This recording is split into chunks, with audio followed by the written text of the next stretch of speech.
Hello everyone, we're Group 6.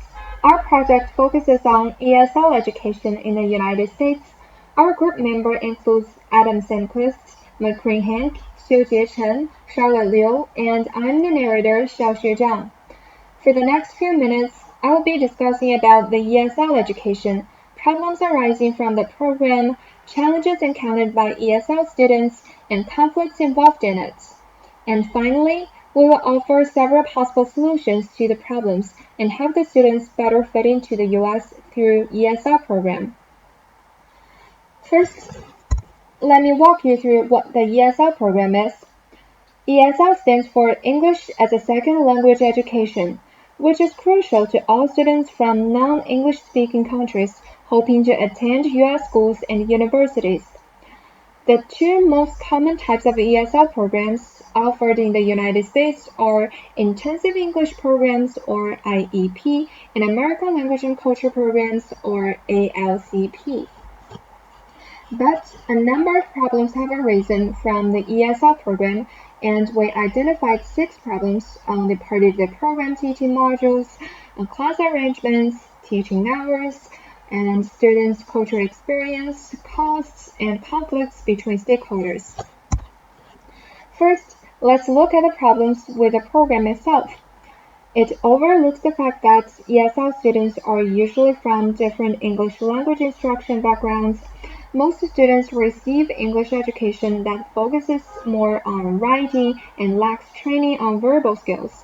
So students would have different levels of English backgrounds, which makes teaching every single student harder in a unified class. When it comes to class arrangements, ESL program also has plenty of room for improvement.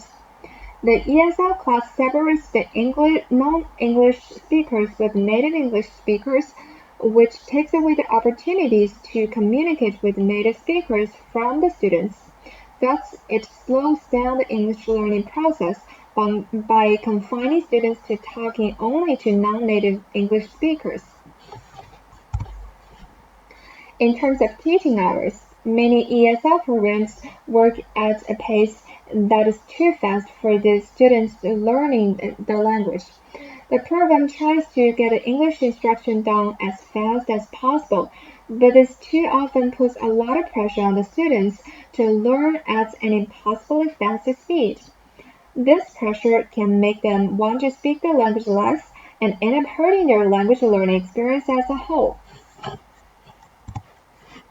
On the part of the students, they often experience culture shock when first moving to the US and having to adjust to a completely new culture to them.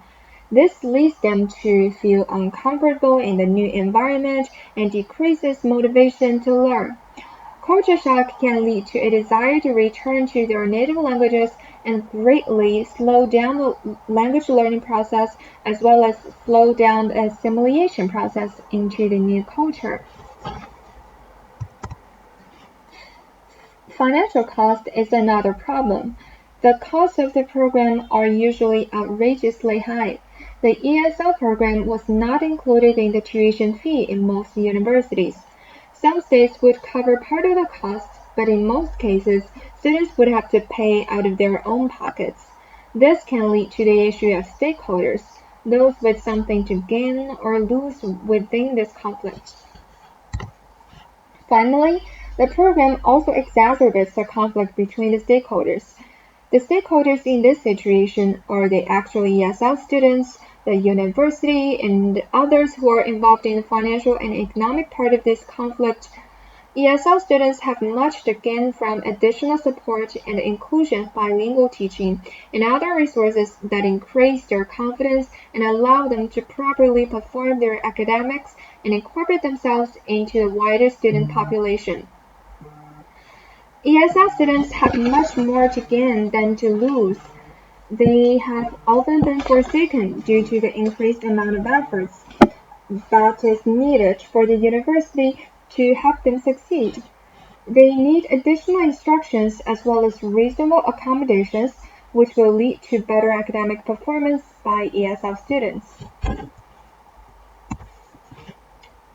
The university and other academic institutions also have more to gain from the successes of ESL students, regardless of the financial and logistical concerns.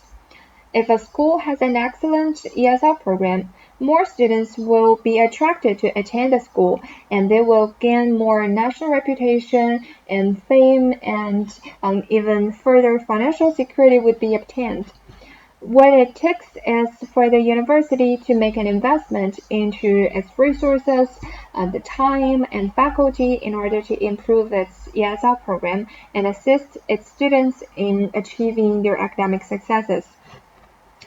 Academic institutions whose students' population include ESL are the second stakeholder and hold just as much importance as the students themselves. The essential part of resolving and further understanding this conflict is cooperation. ESL students need to be supported by the universities who have a large stake in their successes in order to stay afloat as an economic entity. Given the issues we identified with the ESL program, we offered 4 possible solutions. First, integrating with native speakers. Students in ESL programs should be immersed in classes with native speakers as they are learning the language to better understand the culture around them. Better understanding the culture can make it easier to communicate with other people, as well as increase the speed at which the students are learning the language. Second, increasing the time given to learning the language. Current time frames for learning English in ESL programs are too short and must be extended, especially for students who have less English background and those who show slower learning pace.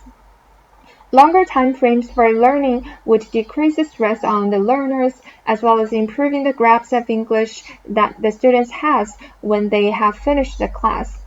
Decreasing stress and improving the language skills of the students would lead to a huge improvement in the class turnout rate.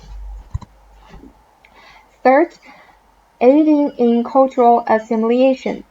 Teaching ESL students about the differences between the culture that they are coming from and the country they are in can help ameliorate the culture shock by reducing cultural misunderstanding. Taking ESL students on field trips can also serve to help students with culture shock, as moving around and seeing new things in a culture can really help relieve the symptoms of uncomfortability. Fourth, encouraging students' participation. Due to differences in English backgrounds, some students may participate more than others due to having a more developed sense of English. So to combat this problem, teachers should encourage all students, especially those with poor English skills, to participate in the class activities. Things like rewards for using their native languages as well as mandatory speaking partnership can really help students to be more comfortable with their English skills and allow for an accelerated learning experience. So overall, our group spent a large amount of time working on the project, trying to identify cultural problems arising from ESL program and working to solve them. We hope these suggestions could make a difference to the ESL program, the students, and the stakeholders involved in it. And finally, thanks for watching.